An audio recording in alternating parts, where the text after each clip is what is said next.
November মাসে প্রচুর পরিমাণে বিয়ে হচ্ছে। আপনারাও সামনের বছর যদি বিয়ে করেন এবং আপনার যদি মনের মধ্যে থাকে যে একটা বিয়ের বাজেট কত হতে পারে, সেই নিয়ে আমি এই ভিডিওটা করছি। যদি একজন ছেলে এবং মেয়ে মফস্বল এলাকার মধ্যেই থাকে এবং তারা বিয়ে করে, মোটামুটি ছেলের পরিবারের তরফ থেকে 6 থেকে 7 লাখ টাকা এবং মেয়ের পরিবারের তরফ থেকে 9 থেকে 10 লাখ টাকা বিয়েতে খরচা হবে। বিয়ের প্রধান যে খরচা মেয়েদের তরফ থেকে হয় সেটা হচ্ছে গয়নার খরচা। যদি গয়না আগে থেকে থাকে তবে খরচা কম হতে পারে। এবং ছেলেদের থেকে যে প্রধান খরচা হয় সেটা হচ্ছে রিসেপশনের খরচা। রিসেপশনে আপনাকে ঘর ভাড়া করতে হবে, প্যান্ডেল করতে পারেন, ঘর ভাড়া করতে পারেন, খাওয়া দাওয়া করাতে পারেন। 400-500 লোকের মধ্যে মাটন খাইয়ে, ভেটকি মাছ খাইয়ে আপনার মোটামুটি কিন্তু 6 থেকে 7 লাখ টাকার মধ্যে হয়ে যাবে আরামসে, কোনো অসুবিধে নেই।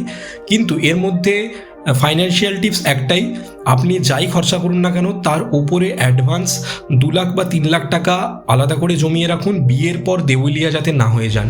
বিয়ের পরের জীবনটার জন্য, ভবিষ্যতের জন্য মিনিমাম 2 থেকে 3 লক্ষ টাকা একটা এমার্জেন্সি ফান্ড আপনাদের কিন্তু থাকা উচিত। তবেই আপনি সেই টাকাটা রেখে আপনি বিয়ে করুন, বিয়েতে সমস্ত কিছু উড়িয়ে দেবেন না। ঠিক আছে, থ্যাংক ইউ।